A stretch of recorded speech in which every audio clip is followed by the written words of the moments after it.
Hello my lovely viewer, সবাই কেমন আছো? আশা করি সকলে খুবই ভালো আছো। আমিও তোমাদের ভালোবাসায় অনেকটাই ভালো আছি। ভিডিওটা করেছি যেদিন আমি আমার মামার বাড়ি থেকে চলে আসি রবিবার দিন সকালে।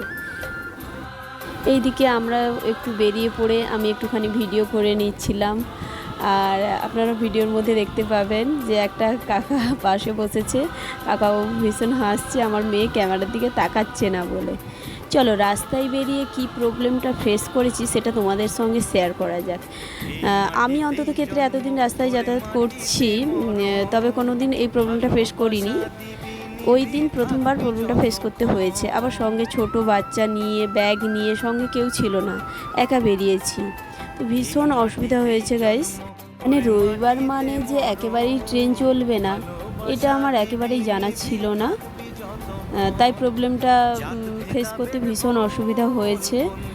তো ওখান থেকে ছোট বাচ্চা নিয়ে, ব্যাগপত্র নিয়ে আবার আমাকে ব্যাগ খেয়ে বাস স্ট্যান্ডে ঘুরে আসতে হলো টোটো ধরে। যাই হোক, কোনোভাবে ভগবানপুর কাঁথি রুটের বাস ধরে আমি চলে এসেছি আমাদের নিমতৌড়ি হাই রোড পর্যন্ত।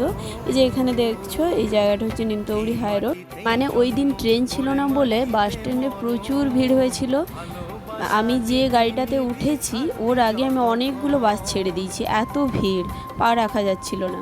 কিন্তু কোনো ক্রমে ওই বাসে ভগবানপুর কাঁথি রুটের একটা বাস পেয়েছি, ও কোনো ক্রমে উঠে পড়েছি। কি করব, বাচ্চা নিয়ে যত দাঁড়িয়ে থাকবো রোদের মধ্যে তত আরও বেশি প্রবলেম ফেস করতে হবে, তাই উঠে পড়েছি কোনো রকম। যাই হোক, ভগবানের ইচ্ছায় আমরা পৌঁছেও গেছি। এসে এখানে তারপর ভাবলাম আমরা তো সকাল থেকে মা মেয়ে কিছুই খাইনি, তাই একটু পেট ঠান্ডা করা যাক, তাই একটু আখের রস নিয়ে নিলাম।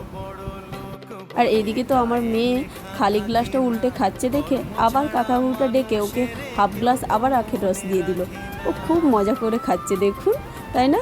পুরো গোপ করে ফেলেছে, কত সুন্দর লাগছে দেখতে। তারপরে আমরা এদিকে বাসে উঠে পড়েছি, একটু মশলা মুড়ি নিয়ে নিয়েছি। বাস, টাটা।